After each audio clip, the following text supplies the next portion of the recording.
Yalla Boker Tov, Shavua Tov, Chodesh Tov, Bezrat Hashem. C'est quand jeudi soir au Chodesh, Bezrat Hashem. En attendant, on est le mardi 4 du mois de juin et on est le 27 du mois de Iyar. Alors, thème, comment trouver sa voix? Il n'y avait pas une chanson comme ça? Trouver sa voix? Casser la voix. Casser la voix, pardon. Sa destinée dans ce monde. Shiur par Eden et Patrick Guez, Bezrat Hashem, pour une bonne santé physique et mentale pour leur fille Libi Shoshana, ainsi que leur fils Netzach Yaakov, Shakadosh Baruch Hu Yivarech Otam, Viten Lahem Kol Mishalot Libam, Labodato Itbarach, Bevriyut Etana, Bezivug Agun, Echut Yamim Balakol Irat Shamaim. Aussi pour une réussite professionnelle à son mari David, et qu'ils soient toujours unis et en bonne santé, Bezrat Hashem, pour élever leurs enfants sur le chemin de la Torah, des mitzvot et des bonnes actions. Bezrat Hashem, Srut Torah Tegen Alechem, Eden et Patrick Guez, merci d'avoir acheté ce shiur chez nous et on commence tout de suite avec Bezrat Hashem, le thème que vous demandez. Je pense qu'on l'a déjà développé au moins 14 ou 15 fois dans les shiurim. On va essayer de renouveler un temps soit peu pour pouvoir donner toujours la Torah est éternelle, donc il y a toujours de quoi dire. Bezrat Hashem Itbarach. Avec leur permission, on pensera à tous nos chayalim et tous nos otages. Bezrat Hashem Kol Aptsuim, toutes les personnes blessées, toutes les personnes malades. Refoua Shlema, Refoua Tanefesh, Refoua Tagouf. Un bon accouchement, Bezrat Hashem, pour Gadit Bat Anat, qui est en train d'accoucher en ce moment et qui on souhaite Bezrat Hashem Leda Kala. Et un grand Mazel Tov à Ephraim pour la venue de ce beau bébé au monde, si Dieu veut, pendant que je vous parle. Refoua Shlema aussi pour Shoshana Bat Mesaouda, Michel Malka Bat Mesaouda Nakash Avram Ben Fibi Ayakar, Sarah Bat Hana Salfati, Chantal Myriam Bat Yasmin, ont besoin de vos prières, Bezrat Hashem, Moratimi, Sarah Tal Bat Prat Myriam et Kol Am Israël. La liste est longue, mais on pensera vraiment à tout le monde. Oufren, donc le sujet qui est demandé, juste un instant, j'ai vu encore des. C'est un sujet assez intéressant. Comment trouver sa voie? Ne t'inquiète pas, ce n'est pas toi qui trouves ta voie, c'est la voie pour laquelle tu es né et qui t'emmènera à la trouver. La seule chose dans ce cas-là qui pourrait vraiment être un problème, c'est que trouver sa voie, tu ne peux le faire rapidement et comme il le faut qu'en restant sur le chemin de la Torah et des mitzvot.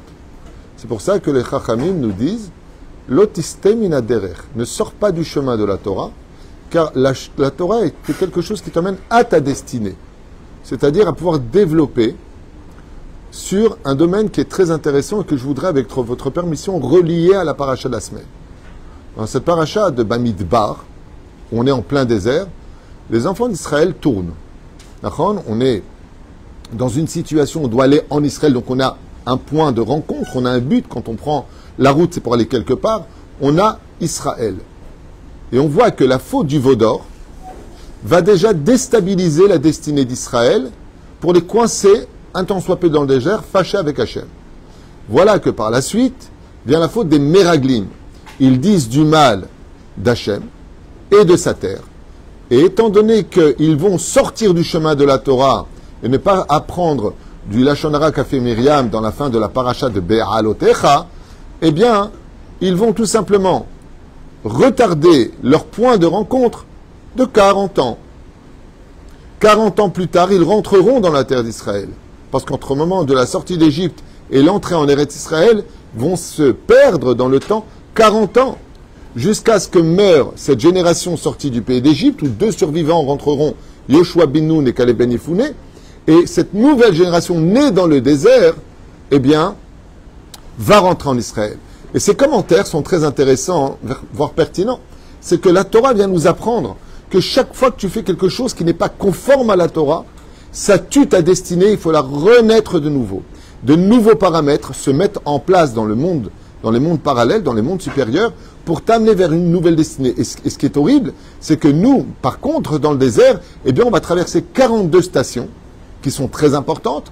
Et le Créateur du monde, il est extraordinaire parce que, bien sûr qu'il est extraordinaire déjà, même sans ça, mais là particulièrement, c'est que étant donné qu'on a déliré et qu'on est sorti du chemin de la Torah, ne faisons pas confiance en Dieu. Dieu nous a dit, venez au point pour lequel je vous ai sorti du pays d'Égypte, tel un accouchement, c'est pour arriver à un but précis. Qu'est-ce que vous avez fait, vous? eh bien, dès que vous sortez de la Torah, vous allez tout simplement retarder le pourquoi de votre venue au monde. Parce que maintenant, vous étiez venu pour réparer simplement cela, vous deviez rentrer simplement en Israël. Votre but, c'était de créer la nation en Israël et de pratiquer la Torah Mitzvot que je vous ai donnée au Har Sinaï. Et qu'est-ce que vous avez fait, vous? Vous avez tout simplement retardé votre destinée. Quand on retarde sa destinée et qu'on tourneront le temps d'arriver au bon moment que les arbres aient repoussé en Israël, eh bien, on est un peu perdu. Alors, qu'est-ce que fait le Créateur du monde?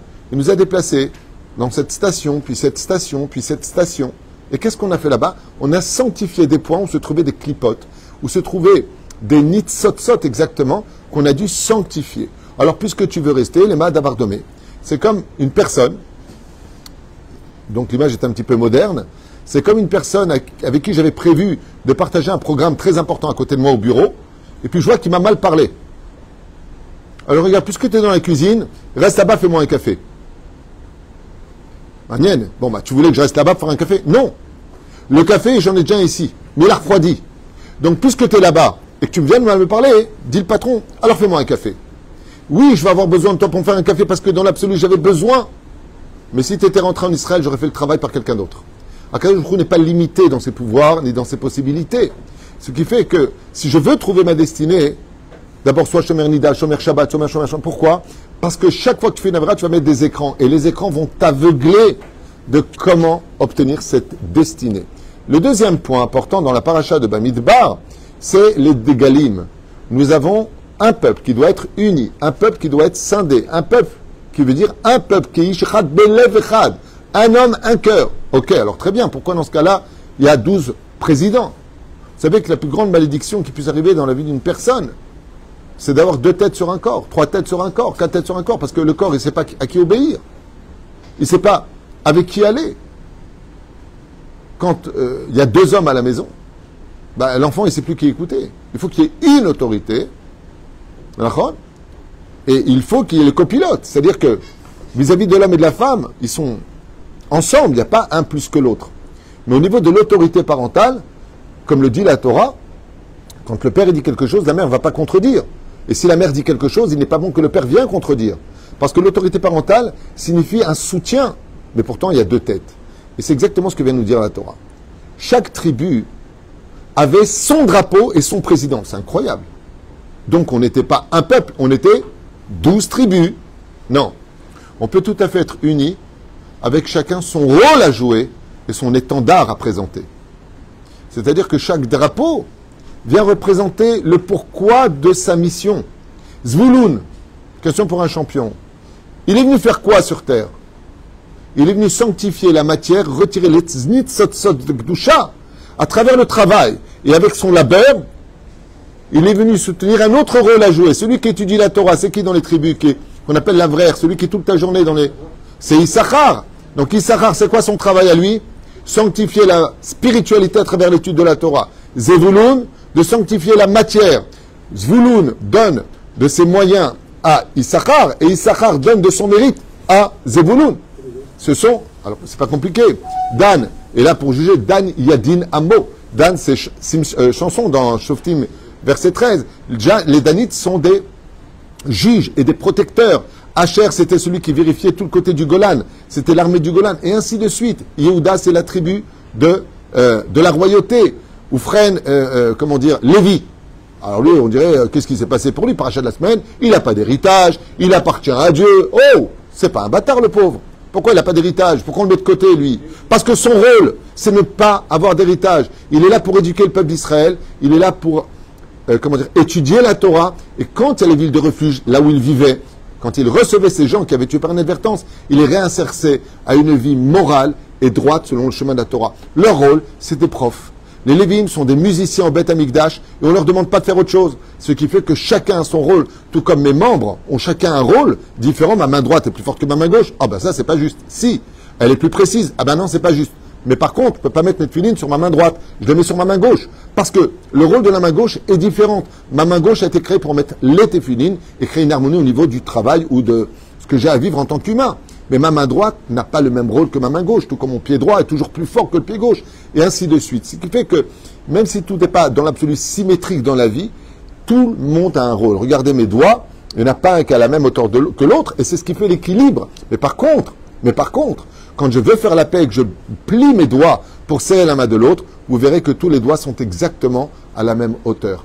Ce qui fait qu'il n'y a pas de grand, il n'y a pas de petit, il n'y a pas de... Il a mieux réussi ou moins bien réussi sa vie, il est handicapé, il n'est pas handicapé, il a une maladie, il n'a pas de maladie. Chacun de nous avons des rôles à jouer avec des données qui correspondent à une réincarnation pour laquelle cet enfant aura moins de difficultés que l'autre, lui plus de difficultés que l'autre, et ainsi de suite. Pourquoi? Tout simplement parce que les rôles que nous avons se diffèrent. Et quand on connaît sa place, même si on est différent de l'autre, même si on a notre propre président, notre propre drapeau, quand on connaît sa place et qu'on obéit à un système de hiérarchie, de respect et d'amour, eh bien ça fait un seul peuple. Tout comme le corps humain, il y a un seul cœur, il y a un foie, il y a deux reins et ainsi de suite. Alors quoi? C'est qui le plus vital? Essayez de retirer un seul d'entre eux, tout le monde meurt. Mais il y a une chose qui les réunit, c'est le cœur. Le cœur réunit parce qu'il va prodiguer cette nécessité d'avoir du sang pour réaviver les cellules, pour faire fonctionner chaque membre du corps humain. Et c'est pour ça qu'on nous dit Ishechad belev echad. Ou kelev echad, peu importe. C'est-à-dire un seul cœur. Parce que le cœur, c'est pas que c'est le membre le plus vital. Hein, le mec qui a plus de foie, il meurt. Hein, il a plus de reins, il meurt. Il a plus de... Il peut les dialyse ce que tu veux. Aval. Chaque membre est important. Aval, tous dépendront d'une chose essentielle, c'est qu'ils sont tous unis à une dépendance qui s'appelle le cœur. Quand on est conscient que tous ensemble, on a un même patron qui s'appelle Dieu et qu'on a un seul guide pour nous guider, c'est la Torah, alors même si on est tous différents les uns des autres et peu importe la kippa que tu as sur la tête, et alors on fait une entité. Comme on peut le constater dans cette idiotie politique de haine, alors qu'on est attaqué de partout. Vous avez vu hier que le Golan est en feu. Ok? On est bombardé de partout, on perd des soldats, on est dans une situation détestée dans le monde. La seule chose qui intéresse le gouvernement, c'est est-ce que les religieux vont sortir ou pas des yeshivot. Chacun son rôle, ce sont deux rôles différents. Non. Et si, combien même ce serait important, règle le problème après la guerre, pas pendant cette guerre. Juste qu'on réfléchisse un petit peu. Quand on a dit Nasrallah, le jour où ils ont voulu parler le jour où ça a éclaté, de sortir les Bachouri yeshivot, Nasrallah, vous avez vu les avances qu'il a dit. Maintenant, on peut les attaquer. S'ils n'ont plus de Torah, on peut les attaquer. C'est-à-dire que eux, ils savent ce que nous, on oublie. C'est fou. C'est fou. Comme tu l'as très bien dit ce matin, hein, Smia, je t'ai entendu le dire avec sympathie. Et les barecheve, les bassousim, vanahnu, beshamesh. Nous, on vient au nom de Dieu, on ne vient pas avec des chars et avec des tanks. C'est la même chose, tank, ça. Des épées, des chevaux, ce que tu veux. Zéperou Shetaba. La destinée de chacun de nous va se différer. Par contre, la Gemara dans Masechet Shabbat, Bedaf Lamed Aleph Amud Aleph, nous dit que quand on partira de ce monde, on va passer par des questions. Et les questions, on a intérêt à y répondre, comme le marque le livre Kabayachar, Shomer Imunim, c'est que quand une personne décède, donc nous on croit qu'il est mort, c'est fini, il est parti. Ça. Mourir, comme vous le savez tous, c'est juste être en dehors de son corps. C'est la vie qui continue en dehors de l'étui que l'on pouvait palper, comprendre, voir, toucher. C'est ça mourir. Mais personne ne meurt. Le mot mort, tel qu'on peut l'imaginer, zéou, il n'y a plus rien, c'est faux. C'est pour ça que les cimetières s'appellent Bet Achaim, la maison des vivants. Pour bien rappeler à l'homme que là-bas, ça vit autant que sur terre. Et cette Neshama, quand elle est réintroduite dans le corps à Chatzot Laïla, le jour même de son enterrement, on réintroduit l'âme dans le corps. Ce qui fait que la personne se réveille totalement, consciente comme vous-même, vous l'êtes, dans la tombe, complètement réveillée. Et pourquoi? Parce que, comme l'a expliqué Rabbi Yehuda Nassi, Sroto Egan Alechem Valenu, quand l'homme doit rendre des comptes sur pensées, paroles et actions qu'il a commis dans ce monde, le corps a tellement peur qu'il dit « moi, c'est pas moi, c'est l'âme ». Et l'âme, elle dit « ma pitom, c'est pas moi, c'est le corps ». Est-ce que sans corps, je peux fauter? Non. Et l'âme dit, et le corps, il dit « toi, sans toi, je peux fauter, je peux pas bouger. Je suis comme une marionnette, c'est toi qui m'as fait bouger ». Donc l'un accuse l'autre. Qu'est-ce que fait Akadosh Baruch Hu? Comme l'a expliqué Rabbi A. Antoninus, empereur de Rome, Antonin, il réintroduit l'âme dans le corps. Ce qui fait qu'il faut savoir qu'on se réveille à l'intérieur même de la tombe. ce serait très dangereux, dit le Sefer Yetzira, de venir écouter, car celui qui viendrait écouter à Chatzot Laila, le jour même de l'enterrement sur la tombe, mourra dans l'année. L'Okedai. Il y a une équipe qui a essayé de tenter une expérience de mettre des caméras dans la tombe d'une personne. Les caméras se sont éteintes, ils sont partis au cimetière, ils ont ouvert le tombeau et ce qu'ils ont constaté, c'est que les caméras étaient brûlées. Comment? J'en sais rien. C'est sur le réseau, vrai ou faux, peu importe. En tout cas, la Torah est vraie et elle dit que c'est très possible. Et qu'est-ce qui va se passer? Hormis le fait de donner des comptes sur l'hypocrisie de nos actes, de nos mauvaises pensées ou de nos bonnes actions et de notre générosité, eh bien, on va poser la question suivante. Kavata itim la Torah. Et bien d'un coup, la Gemara nous apprend que malgré le fait qu'on ait tous des missions différentes, des fois on vient réparer un problème, rendre de l'argent qu'on avait volé, des fois on vient étudier ce qu'on n'avait pas encore assez étudié, des fois on vient compléter une étude, par exemple, la personne avait l'habitude de venir que le lundi et jeudi à la synagogue par fainéantise, bon, bah, lui va se réincarner pour venir compléter le dimanche et le mardi, mercredi et vendredi, Shabbat. D'accord? Par exemple, une personne qui venait pas le samedi après-midi à la synagogue, ses mitzvot vont lui manquer dans le monde d'en haut. Comme vous savez, chaque olam haba est composé d'une espèce d'image qui ressemble à un puzzle, et chaque mitzvah qui vient, quand tu la prends, tu prends dans ton sac, d'une certaine façon, une des plaquettes qui correspond au puzzle pour que l'image de ton monde futur soit parfaite.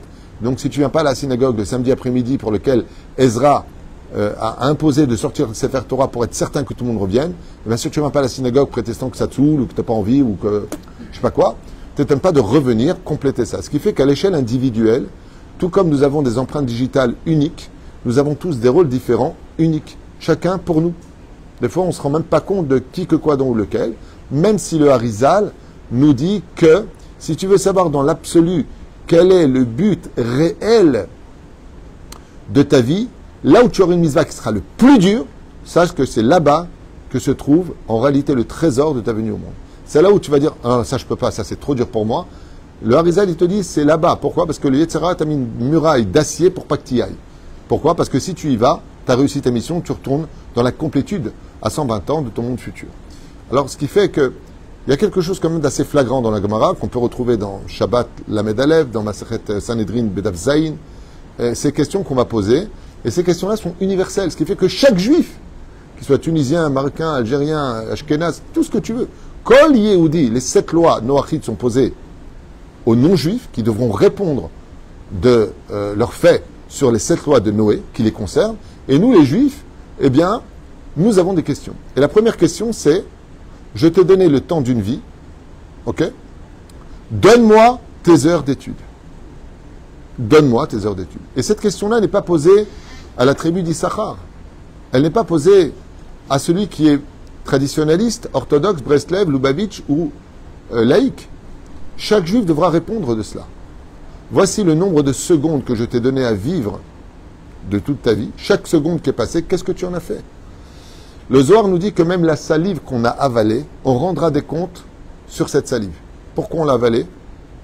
Parce que j'ai des glandes, que je libérais 4 litres de salive par jour et qu'il faut bien que je l'avale. Ok? Non. Pérouche à la barre, à quoi tu pensais pendant que tu avalais cette salive?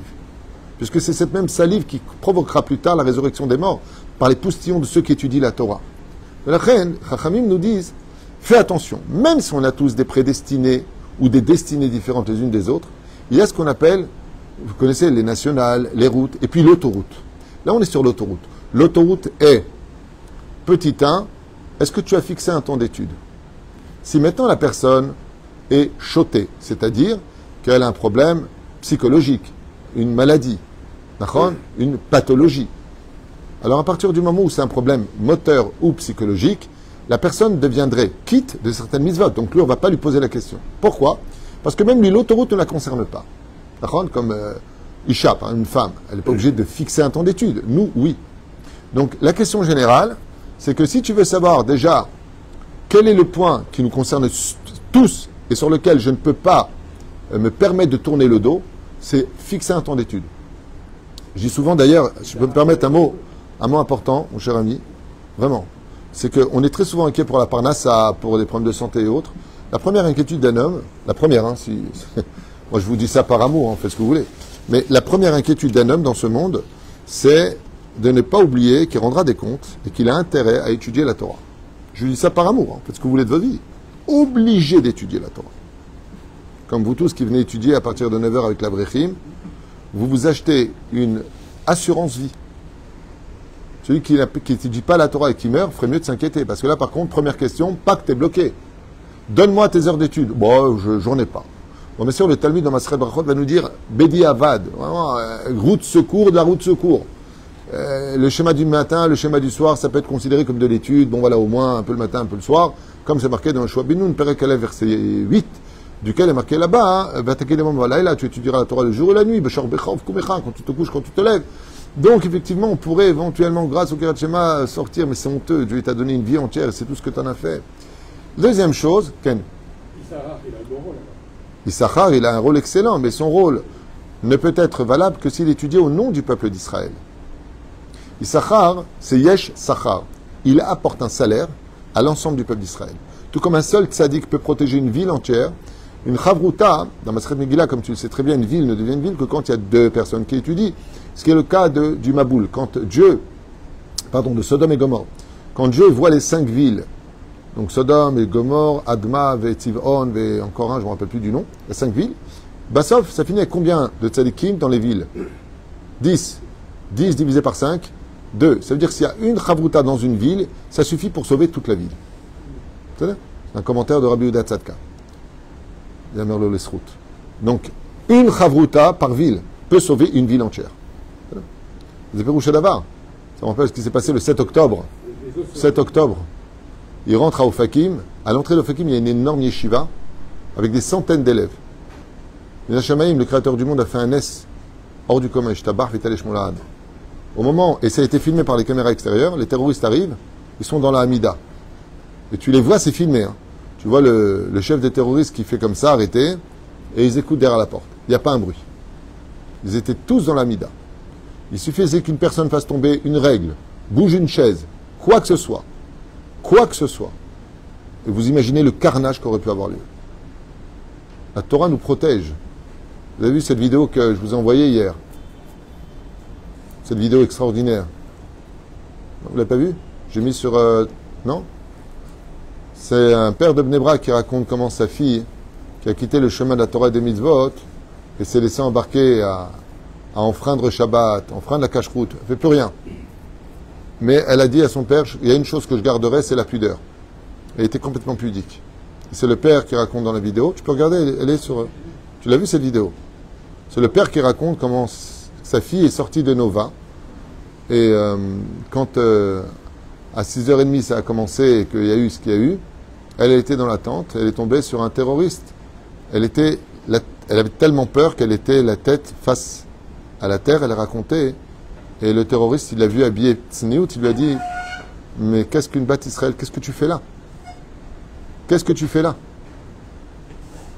Maintenant, elle a juré, comme ça le père raconte, que si Akadosh Hu la sauve, elle fera une totale teshuva sans condition.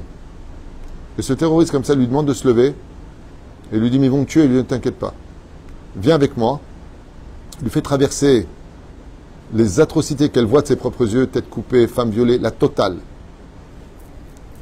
Il l'amène vers une route et il lui dit, maintenant tu peux aller en paix. Elle arrive à se sauver, elle voit une voiture, elle l'arrête, elle rentre. Ou elle rentre, et Bassof, Midgalek, sa mère lui dit, ce n'est pas un terroriste qui t'a sorti, c'est Eliyahu Navi. Par le mérite de ta pudeur, tu as été sauvé. C'est ce que raconte le père. Hein. La vidéo, vous la retrouverez sur YouTube. C'est un témoignage du père qui raconte comment, lui, parmi tant d'autres, ça fait de la peine ce genre d'histoire par rapport aux autres aussi. On n'est pas là pour juger, mais c'est ce que raconte cette... voilà, la vidéo, elle est là. Oui. Voilà. זאת אומרת, שרוולים ארוכים, סמלה ארוכה, הכל מכוסה. שבוע לפני המלחמה ב-7 אוקטובר, לא יכלה לדבר, הייתה בטראומה, חודש ימים. בוכה יומה ולילה, כל מה שראתה. Cette vidéo est extraordinaire, c'est le témoignage du père qui dit comment sa fille, parce qu'elle était pudique, a été sauvée de ce terrible jour qu'on n'oubliera jamais. qu'on n'oubliera jamais. Hashem Ikom Damam Bezrat Hashem. Même si je vous dis franchement, on a vu les vidéos qui ont circulé, on voit que tout le monde lit des Teilim, tout le monde... Am Israël Kedoshim.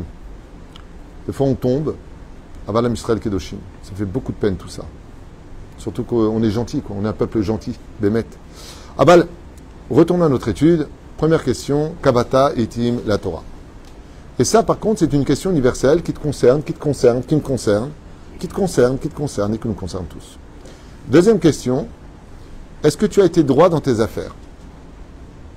Nasata venatata be'emuna.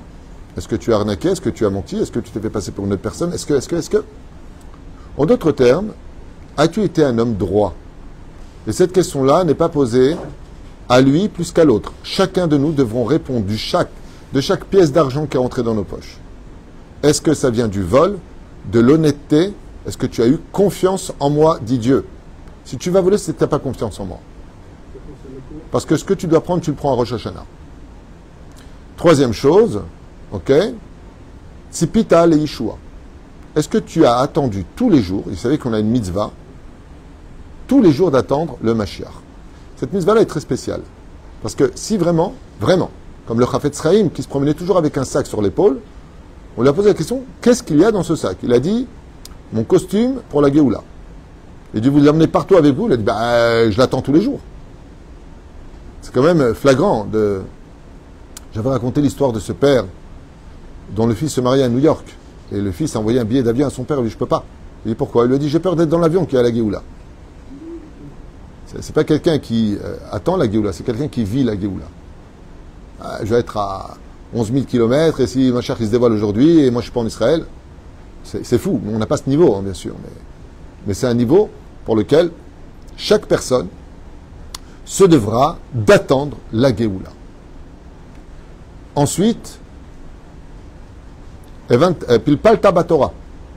Est-ce que tu as étudié, pas simplement étudié à Parashat la semaine et quelques halachot par jour, Pilpal Tabatora. Est-ce que tu as étudié Rashi, Tosfot, Rishonim, Achronim, Rif, Ran, Marsha, Tiferet Israël? Est-ce que tu as étudié? Est-ce que tu as approfondi la Torah? Est-ce que tu as servi nos rabbanim, c'est-à-dire décortiquer les halachot, décortiquer la Torah? Ensuite, Evanta Davar Mitor Davar. Est-ce que tu as étudié le sod de la Torah? Surtout que la Géoula dépendra essentiellement des secrets d'étude de la Torah. D'où l'importance, comme dit Rabbi Nachman de Breslev, de passer sur le chasse, de bien comprendre le chasse, mais pas trop s'attarder. Passe au chasse et plonge-toi ensuite dans l'étude un peu ésotérique, un peu de Zohar, un peu de choses profondes, avec un Rav, jamais seul. Jamais seul. Le Rav va te dire si tu peux ou pas, va au mikveh avant, c'est très important, il y a des livres qui sont tellement forts qu'il est préférable de se tremper au mikveh et d'évoluer, mais tu ne peux pas regarder des films et étudier le sod. Comme une fois, j'ai vu des gens qui sortaient de la yeshiva de Bethel, j'étais estomaqué. Là-bas, on étudie la Kabbale, hein, très haut niveau, le Etzraïm, Amash, la Kam. Ok? Ils sortent dehors, ils commencent à insulter les uns les autres, fils de machin, espèce de... Comment ta bouche peut dire des choses pareilles et tu vas apprendre la Torah? Comment? Ce n'est pas de la Torah que tu apprends, c'est des mathématiques. Tu apprends des données. Mais la Torah se vit, c'est pas pour être donnée. Et donc, toutes ces questions qui nous seront posées, eh bien, sachez qu'elles appartiennent à des questions universelles pour lesquelles chacun de nous, quoi que nous soyons venus faire sur Terre, on ne peut pas y échapper. Elles appartiennent à une destinée universelle pour chaque juif. Et donc, qui que tu sois et où que tu sois, à plus forte raison, si chas vechalila vechas, malheureusement, tu es tombé dans le piège, tu es tombé dans la faute, et là, automatiquement, tu vas t'éloigner du chemin qui t'était prédestiné. Ce qui fait que pour la question qui a été posée ici même, pour savoir quelle est ma destinée, comment est-ce que je peux la trouver et de quelle façon, eh bien, c'est très simple. Le Créateur du monde t'amènera à trouver ta voie, ta destinée, et chacun selon ses possibilités. La vie est faite de haut et de bas. Des fois, il y a des gens qui rentrent dans des dépressions. Même dans la dépression, il y a quelque chose. Des fois, je donne un petit exemple. Une personne devait mourir, chas vechalila vechas, un mardi, sur la route. Seulement, de l'autre côté, il a eu comme une erreur d'être triste. Il est un peu en dépression. Mais il a du mérite, cette personne. Il ne comprend pas pourquoi il mettait tefilin et il fait tout ça, et sauf, il n'arrive pas à trouver sa voie, il est malheureux. Baba, ta vie devait se finir un mardi. En réalité, sa dépression, elle est venue lui sauver la vie. Parce que l'autre, tu vas dire, tu viens, on y va? Et c'est là-bas qu'il veut mourir. Non, j'ai pas envie. Non, j'ai pas. Allez, bouge, j'ai pas envie. Ce que lui ne sait pas, c'est que parce qu'il n'avait pas envie, parce qu'il n'est pas allé, Dieu lui a rajouté 20 ans de vie. Maintenant, il n'est pas au courant de tout ça. Il va voir le mal, j'en ai marre, tu vois, je fais Torah Mitzvot, je comprends pas pourquoi ma vie elle est comme ça. Mais Dieu t'a bloqué ici parce que justement, il voulait te rajouter des jours de vie, parce que l'ange de la mort t'attendait là-bas. Et c'est pour cela que, pour trouver sa voie, si tu n'as pas d'émouna et de tamim tio mashem kochem, c'est-à-dire d'être quelqu'un vraiment d'intègre, comme l'autre tu m'as raconté, il m'a dit, Rav Toutou, j'ai un problème, mon frère ne veut plus me parler.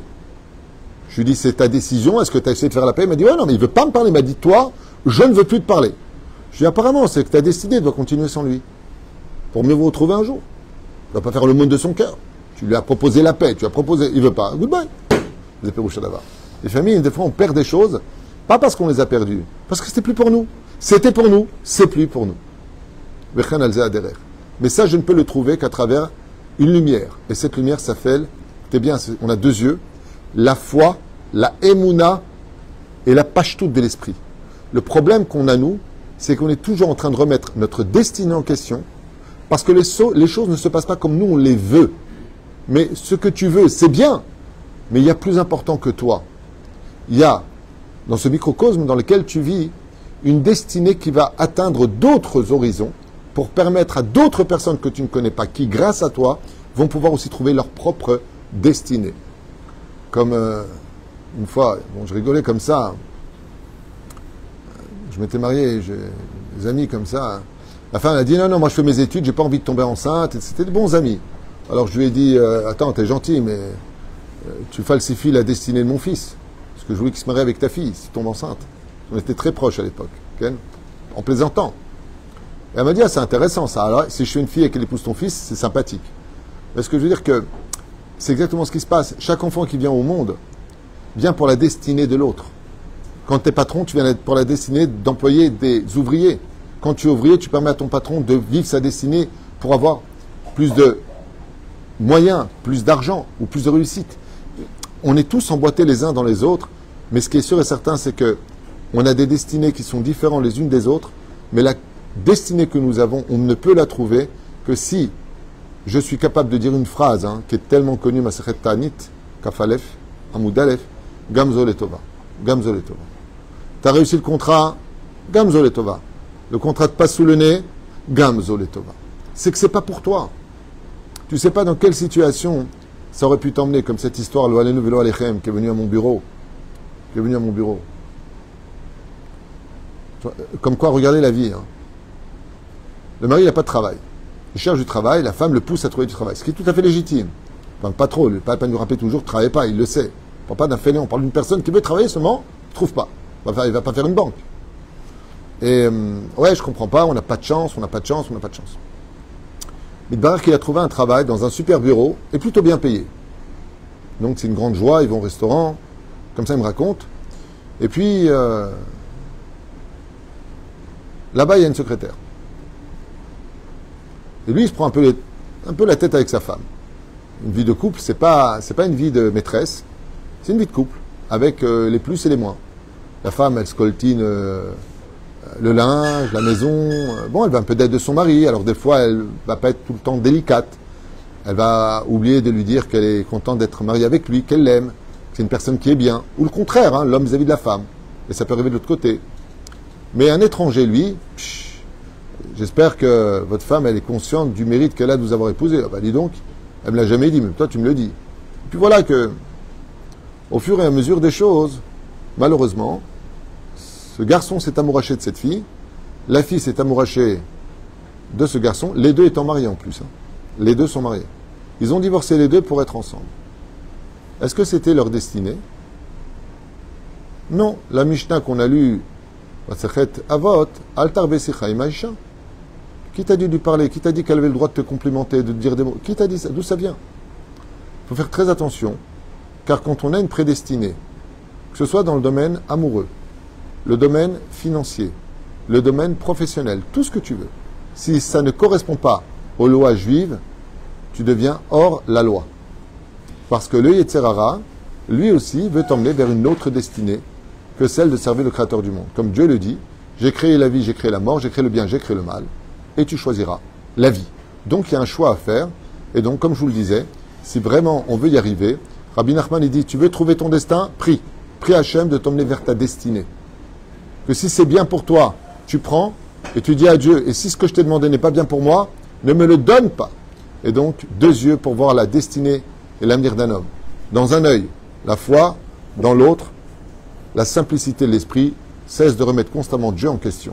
Et si tu es bloqué par rapport à une pathologie ou un problème moteur ou quoi que ce soit, c'est que tu es restreint donc à des choses qui sont beaucoup plus différentes de la vie traditionnelle des autres. Ça veut dire que c'est pas là-bas qu'est ton tikkun, que ton tikkun se trouve dans la simplicité de la vie, sans pouvoir, comme un autiste. Par exemple, on m'a posé la question, quel est le digne d'un autiste qui est atteint à 80%?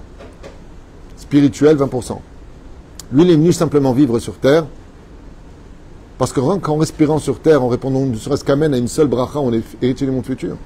Et en général, les tzadikim, quand ils reviennent sur Terre pour réparer une seule chose, ils demandent à Dieu de venir handicapé, mukbal, qu'on dit, ça veut dire limité. Pourquoi? Pour ne pas être responsable et pour ne pas fauter. Il y en a qui demandent de devenir sourds, il y en a qui demandent de devenir aveugles. Pourquoi? Parce qu'ils ne veulent pas fauter. Ils sont venus juste réparer, comme dirait le Baal Shem Tov, juste ça, et pas tu viens réparer une faute pour revenir avec 1 milliard de fautes. Donc, ainsi donc, il y a des choses qui sont mukbalim. Comme je vous ai raconté cette histoire, et je finirai avec ça, du Baal Shem Tov. Non, du Harizal.